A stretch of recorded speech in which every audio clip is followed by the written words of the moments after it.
Hi, this is Ryan from Honolulu. It is the 12th of September 2022. So as I think I'm making progress with my kids, explaining to them about my gender, language that I've learned, my gender-specific language, as opposed to using ambiguous language like they, them, theirs, they, ze, zir, whatever else they have. About 36 different pronouns out there, maybe even more. I think there's actually like 72 pronouns now that they're trying to use in the world today, in the world we now live in. And I was just trying to explain to them, for 45 years, I've always spoke a certain way, with certain grammar, with certain, adjectives and certain pronouns. And this is how I was taught. This is how the universities teach it. English professors like Camille Camille Paglia. She's a educator, Yale educated scholar. All these other language teachers teach about the way English is used, and this coercion of trying to change the language the way that it's being coerced via law or via force is just wrong. But not only that, I was talking about how Spanish, this is something that I went over with my ex-wife today, about how Spanish is very gender specific. And I'm like, so if this isn't a new language, she says it's not a new language, it's, basically just 6 words, that we have to change in our language, but it's not like a new language. I'm like, well, what about Spanish? I've tried to learn Spanish since I was 13 years old. I do terribly with Spanish, but I'm learning. I've made some progress. But, if people were shaming me or indicting me for being hateful for speaking Spanish wrong, I would be discouraged to even try, And when I do try, like with these gender-specific things that the new culture now is trying to push, and I do try to, address people by their specific pronouns and so on and so forth, but when I mess up, I get heavy persecution, heavy punishment for it, like flip outs and stuff. And so I asked her, I'm like, if it's not a new language, and she says it's not, well, what about Spanish? What about French? What about German? What about these gender-specific languages? So let me just go into that a little bit. I want to describe my point here. Boys have a penis, girls have a vagina. And that's how I was taught. Boys have a penis, girls have a vagina, right? That's not what the new culture is saying. They're saying that it's different. So what about this? So this is something I asked about. Let's see if I can make this open.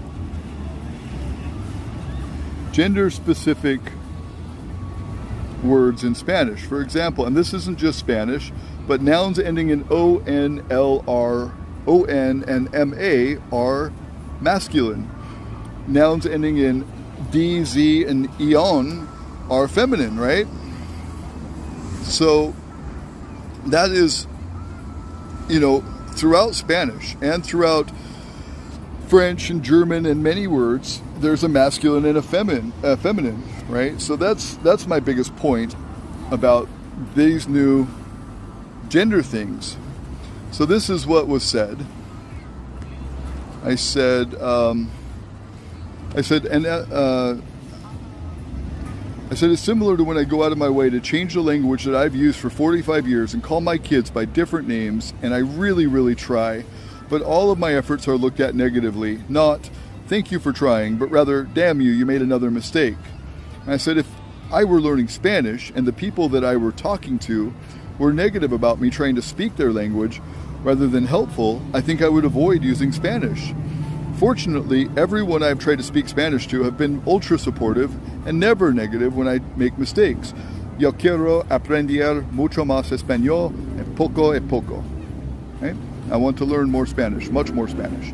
And then she says, it's not like learning Spanish. It's pronouns. It's literally 6 words. He, she, they, his, hers, theirs. Words you already know. I'm done discussing this pronoun thing with you. I said to her, grammar in Spanish is different than grammar in English. Like the fact that Spanish, German, French, and other languages have gender-specific nouns, and that has been difficult for me. Amigos versus amigas. What's the trans version of that? You see, trans language It's like its own language, and I'm just learning. So this is what it comes down to. I mean, if I was Spanish and I've wanted to be more Spanish speaking, more Spanish fluent, wanted to live in Mexico longer. I've lived in Mexico for 6 months, lived in Puerto Rico for a year. I love the Spanish culture. I love their language. That's what I love most about it in some ways, is their language and their manner of speaking and the beauty of it, the elegance of it. And I love their gender specific, respectful terms that they use for respecting a male versus respecting a female, things like that. I think it's a brilliant way to organize language. But like Elon Musk said, these new pronouns are an aesthetical nightmare. And it would be more so if you were German, Spanish, French, or otherwise that have these gender-specific nouns. So that's my point. I don't know if people will ever get it. I definitely don't want to have an aversion or a disagreement or a barrier between me and my children, but it seems like I can't help it. Because the only way for them to accept me is for me to agree with everything they believe in. And if I don't agree with everything they believe in, that, for example, gender is changeable, I don't agree with that. That's not something I accept. I don't believe gender is changeable. I believe that there are masculine men and there are feminine men. I believe there are masculine females and there are feminine females. But I don't believe gender is changeable. I just don't. I don't think I ever will. It's not what they teach in college. It's not what they teach in biology. It's not what I've been taught my whole life. And so I can believe differently and still have respect for them. Remember working in Sensible, Washington with a guy named Ryan Blackhawk. The guy was born a female but had changed over to being a male. And, he presented himself. He had a beard and the whole works. He was a male. And I called him by he because I never knew him as she. And we had good respect for one another. We worked hard together on these campaigns to legalize marijuana. And we never had a problem. But, it's harder when I've known somebody their whole life. In fact, I was there when the birth certificate was written out. And on that birth certificate, it was noted as being female. The person was noted as being female. And then their whole life, they're female. And then all of a sudden one day, within the last year, not even a full year, now they're something different than female. That's difficult for me. It's not impossible for me. It's just difficult. It's just as difficult for me as learning Spanish or French or German or something else. To learn these new ways of speaking and new pronouns and things like that. It's not easy. That's what I've tried to say. So I've tried. Apparently I've failed. And it is what it is, but that's some of my reasoning. Look up Camille Paglia. She's a feminist. She might even be a lesbian as far as I understand it. I'm not too sure about her sexual persuasion, but I think I recall her saying something about that. But she was educated at Yale. She's a feminist writer. She's been writing books on feminism, well-acclaimed books on feminism since the 1970s. And, she's very sympathetic to the LGBT community.